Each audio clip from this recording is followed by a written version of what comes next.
struggles, innovation, going all in, not holding back, mindset, being a leader, paving their own way, putting the real in real estate, listing legacies, selling luxury. You have The Vault. Unlocking conversations in real estate today. We're live with The Vault. I'm your host, Jessica Hastings-Lesperance, and let me introduce my wonderful co-host, Alexa Miller. And Alexa, today we have something really cool we're talking about. Tell us all about it. Hello, everyone. Welcome back to another episode of The Vault. We are talking all things marketing today. Marketing your real estate business. So I'm very excited for this one. When I was a new realtor, this is what I wanted to know. I wanted to know, what do I do to market myself and get myself some business? Number one question, what do I do? What do I do? Well, we're going to tell you. So we'll start with probably the biggest form of marketing that we do as a team, which is social media. Absolutely. Why social media? Because that's where everyone is these days. We still do print marketing, which we'll talk about a little bit later, but the biggest thing is social media. So I'll talk a bit about my business. I have lots of different social media accounts, but my main ones are Instagram and Facebook. I do paid marketing ads with listings, just sold, whatever it may be. I typically always sponsor it. You don't have to. But that's the biggest form of marketing that I do is social media. Absolutely. Me too. Social media, I do a lot of paid ads and I'm pushing hard in certain areas by using those sponsored posts and ads to reach larger audiences. I do a lot of social media. I do a little bit different items. I'm understanding a little bit more how to present pain points to people and then offer the solution. It takes more time to write up and it takes a lot more strategic thinking, although it's worth it in the end. And the comments and likes and shares are like it's more value adding too. Print marketing, I do a lot of as well. Any and every opportunity I get to market with another business, even put myself alongside an event for if we're participating in an event. So for example, we did the concours d'elegance at Cobble Beach. Was that about a month ago? And again, I pushed a whole flyer, 2,500 copies, and put myself amongst that business because we were a part of it. And again, it was a nice little story telling us about the event and what's going to happen and stuff like that. So social media for sure, print marketing. You have to do some print marketing because some of the older generations, they're just not on social media and they don't want to, right? And I like it. Everyone likes getting something. Yeah, for sure. Yeah, likes looking at it. Like I still do postcards. When I get a new listing, I'll send out postcards to that area. And it can be as expensive or inexpensive as you want. You can do, like a lot of it I used to do myself on Canva, and then I just order it from Canva, and it was a lot cheaper than going to somebody else to do it. And you can mail it out, you can deliver it yourself to mailbox, like whatever. But yeah, I'll do like postcards. I do a lot of print marketing for open houses to promote open houses. Sometimes I'll send random things every quarter. Like you could send like a home maintenance checklist in the spring and just send it out to the town you're in or whatever. I love getting those things. Yeah. And yours are so pretty. Thank you. Yeah, they are. I love looking at them. They're visually appealing, right? So exactly what Alexa's talking about is, top 10 tips on how to prep your property for selling or closing up for the winter. Like you're giving them solutions to the problem they're going to have. That is, if we can wrap our head around that, you're going to have the best marketing ever. And people like that because you're not asking them to help them buy or sell a house. You're just giving them information. So it's different than sending out, say, a postcard of a just listed or whatever. But even stuff like that, if you're farming an area and you're sending out a just listed or just sold postcard, people are still going to appreciate it because then they feel like you're keeping them in the know of their neighborhood. Yeah, and they want to. They're that nosy neighbor. They want to know what's going on. Right? They want to know what Joe's house sold for down the street because they want to tell everybody about it. Yeah, and I read in my book once that when people see a for sale sign in their neighborhood, they start thinking maybe I should sell. Yeah, because what's that guy doing? Why is he sell? Maybe How I much is it should. gonna be? How much is it gonna get? So who are they gonna call? Yeah. The person on that side. Mhm. It's so funny. Yeah, so social media, print marketing, absolutely. You need to be seen. Next one on the list, email marketing again. Newsletters, we talked about that again. And again, it's tips and trends for buyers and sellers. So it's just it's the how and the what we're talking about is the marketing and branding behind it. Targeted campaigns. So again, we're segmented those lists and tailoring them to different audience groups. Yeah. Mm-hmm. Another one that ties into social media too is videos, which are huge right now. Digital marketing, baby. So whether that's you're sharing, listing videos on your social media, or people love the personal videos. So if you're, at an event and you're taking a selfie and it's a video of you just saying, hey, it's Alexa Miller with Keller blah, blah, blah, blah. I'm at the fall fair. Yeah. And like anything. Anything and everything, put your face on it. People love videos. And I like that's what gets most traction on my social media is just even if I'm not in the video, like even if I post a video of a local hike I'm doing and it's just a video of the view, like the likes and comments and stuff you get, it's just it's crazy how far a video goes versus just a regular, post. It is. And our team's really good at being that real estate market leader, right? By doing the videos. Videos is everything right now. Yeah. It's all the hype. It's the number one tool to use for your marketing for your real estate business is your videos. Yeah. Even video messaging people, I was just gonna say that too. Yeah. Hey, happy birthday. Like I send happy birthday videos most of the time. Or just like a hey, checking in, hope your family's well. And oh my God, the response is crazy because like how it's personal. Like I'll send I send personal videos with their name. I'm asking how their kids are doing. It's not like a generic one that I'm sending out to everybody. It's personal and it takes 3 seconds to do them. People love them. Yeah. I've even pitched large magazines and huge keynote speakers in videos, and I got the lead because of that.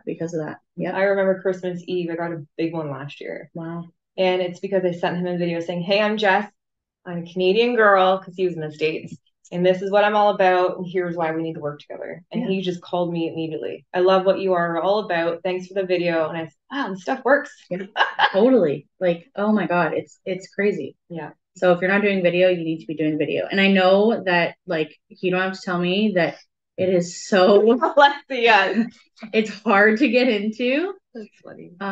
Video batch. That's what I do. I'll go through. I'll stand out in the driveway, and the kids are screaming inside, right? And I'm like, just be quiet for a second, and then I'll just go do about like 10 videos back to back. I'll think of like ideas. I'll use my AI. I'll have all my topics, and I'll go record. I'll do about 6 to 10, and then I send them off to our editing department, and then like we're rolling from there.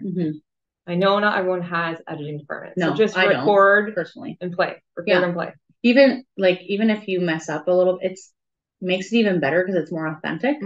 I'll never forget the story of our team owner Terry took a video in front of a new listing and she fell in the video and she posted that video and it got like thousands of likes and shares and like everyone just thought it was hilarious and so it just makes it authentic. It's funnier. It is, I always mix up or mess up or hear something in the back. I'm like, whatever. I have 3 kids, so it is what it is. Who knows what you're gonna see. Sponsoring local events and activities is really, really good marketing. So, and I said this in our last episode, for lead gen, it can be as expensive or inexpensive as you want it to be. I like to sponsor lots of local community events, one being, public skating in the winter, fall teams in the summer.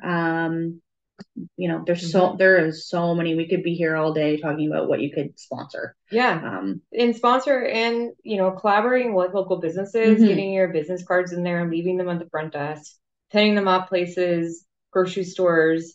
I've worked a lot with other businesses where we actually do events together, Mhm. and we use each other's mailing lists to hit. So I'm hitting double the amount of people that I normally have. Right. And it works really well. Yeah. And people appreciate it because you're helping a community event. So like I sponsor something at the fair each year, and I've done it every year for the past few years, and people always say, oh, thanks so much for, sponsoring to help make this happen and blah, blah, blah. And it's just feel good for everybody. Yeah. So. I've been stopped in the street before and I don't know them and they say thanks. So, people do care. Even though they don't always tell you, it is important. Yeah, for sure. Definitely. Another one I'm just going to sneak in there, that there's like so many little things that you can do, and there's so many good ideas out in the world. But one thing that I did when I started was super beneficial, and I haven't done it in a while. I'm actually going to do it again here soon. Is I got the idea from another realtor in the States, I think, or something. But essentially, I had these little cards made up with my information on it, all my social media handles, and I got a barcode from my Tim Hortons app. Everybody has an app for other Starbucks. I remember I used your idea last year, but I'll tell you my story next after you finish yours. So you take that barcode and you load it with however much money you're willing to, and you give out the cards with the barcode on it. So essentially, they can go there and scan it and get a free coffee or whatever. Oh my God, people loved them. Yeah. Like, it was insane. I had people texting me, calling me, putting stuff on social media about, it worked so well. And you can make it as expensive or inexpensive. I think I put at different times, I would load it with different amounts of money. And when it was out, it was out. Yeah. And so how Alexa did it though, is you handed them out individually, right? Personally. Yeah. What I learned was, and when I put money in the card as well, there was someone who used that for a $50 order. Yeah, it happens. And then I thought, man, that was almost a full amount. Yeah, some people are not. So I realized, I feel Alexa's way was much more strategic, where you're handing them out. You know how many you handed out. Because I know that our card is still loaded because not all the flyers were used. Right. If that makes sense. And then I could see, it's actually quite interesting. I could, rate or see, it's kind of like an analytics of Tim's card, $3 order, $4. Your common like actual coffee. Yeah. And then we just had showed the flyer at the window. At first, the people are kind of odd and it took them a minute and then they would scan it. Yeah. And then they realized it worked. Now you do have to be careful with this too, because again, I had on there, have a free coffee on me. So people were thinking it was like a coffee coupon and weren't realizing that it was going to pay for their whole order. Yeah. So, I was very selective in who I gave it to. I didn't just hand them out to anyone. Yeah. But there's another way you can get around that is to get some like little envelopes made up and individually go buy like a bunch of Tim's cards. It's not ideal, but you can just load them with say $2 or $3 or whatever. And much easier. We do that now. And then you don't get screwed over. But people, like, if you're just starting out and you just want something personal like that, it's a huge success every time I do it. It is, yeah. So bonus tip I'd offer is reviews and testimonials. You can never get enough of them. If you're going to run anything on your business, do reviews and testimonials and nothing else. You will still get business. And a tip for if you're just starting and you haven't done any business yet is to get people to write a testimonial about your character. Because I had that when I first started. I was like, can you just write something about me and make it kind of generic, and then it it's not necessarily towards me. Like, if we hadn't worked together, they couldn't write anything about me being a realtor, but essentially it gives you something to start with. It does, yeah. Because everyone always goes, well, I haven't worked with anyone. What do they write? I said, just write about like you as a person. You as a person, yeah. Yeah, and it works. And then usually put it in a binder and you bring that to every single appointment, anything and everything.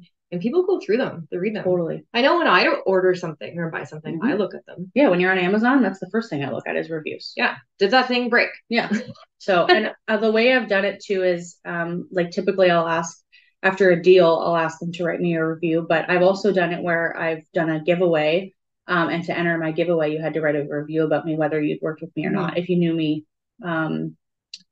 as a person. And so I got a ton of reviews on my Facebook page for that. That's good. And then we also have to clarify, my understanding, that those reviews were from an incentive. Right. Yeah. Just good to know. Yeah. Yeah, well, I think that's all my tips and knowledge that I can share for the time that we're at right now. Yeah, we'll have to do we could do so many episodes on marketing. There's so many things, but that gives you a bit of a head start if you're just starting out, or if you even if you've been in the game for a while and you just wanted some fresh new ideas. Thanks for listening to The Vault. You can find us on Instagram at The Vault Podcast and on all podcast platforms. See you next episode.